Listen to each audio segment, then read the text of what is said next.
اتنا بڑی تیزی سے یہ چینج چاہتے ہیں، یہ اپنی مرضی چاہتے ہیں، ان کے اندر چڑچڑا پن آ گیا ہے، ضد آ گئی ہے، ہٹ درمی آ گئی ہے، بات نہیں مانتے، شرارتی ہو گئے، جھگڑا کرتے ہیں، لڑ پڑتے ہیں، ماں باپ کے کہنے پہ یہ ایک دوسرے سے علیحدہ نہیں ہوتے، رات کو دیر تک سوتے نہیں ہیں۔ یہ کیوں اس طرح ہو رہا ہے؟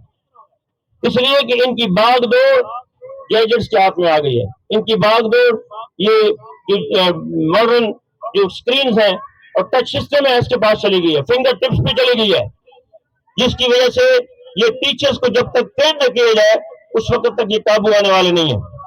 ہم نے اس کا حل نکالا ہے کہ اس نسل کو قرآن کے ساتھ جوڑا جائے، تربیت کی فکر کی جائے، ان کی بہتر تربیت کی جائے، ان کے اخلاق کو بہتر کیا جائے اور ان کے رویوں کو بہتر کیا جائے۔ اس کے لیے ہم کوشش کر رہے ہیں، محنت کر رہے ہیں۔ اگرچہ میں نہیں کہتا کہ ہم بہت زیادہ کامیاب ہیں، اسٹیجوں پہ کھڑے ہو کے بڑے بڑے لوگ دعوے کرتے ہیں کہ میں یہ بھی دے رہا ہوں اور ہماری پٹاری میں یہ سانپ بھی ہے اور وہ بھی ہے، ایسی بات نہیں ہے۔ ہم ایک کوشش کر رہے ہیں اور اس کے کچھ نہ کچھ نتائج ہمیں مل رہے ہیں۔ آپ نے دیکھا کہ یہاں پہ بچوں نے جس طریقے سے پارٹیسپیٹ کیا، آپ کو اندازہ ہوا کہ بچوں کی تربیت کس طرح ہو رہی ہے۔ اگر ایک بچہ حفظ کر لے اور وہ قرآن حفظ کر لے تو ریفرنس کے طور پہ جب قرآن کوڈ کیا جائے، جب کسی کے بات کے مقابلے میں قرآن کی آیت پڑھی جائے، دنیا کے سارے دلائل ختم ہو جاتے ہیں۔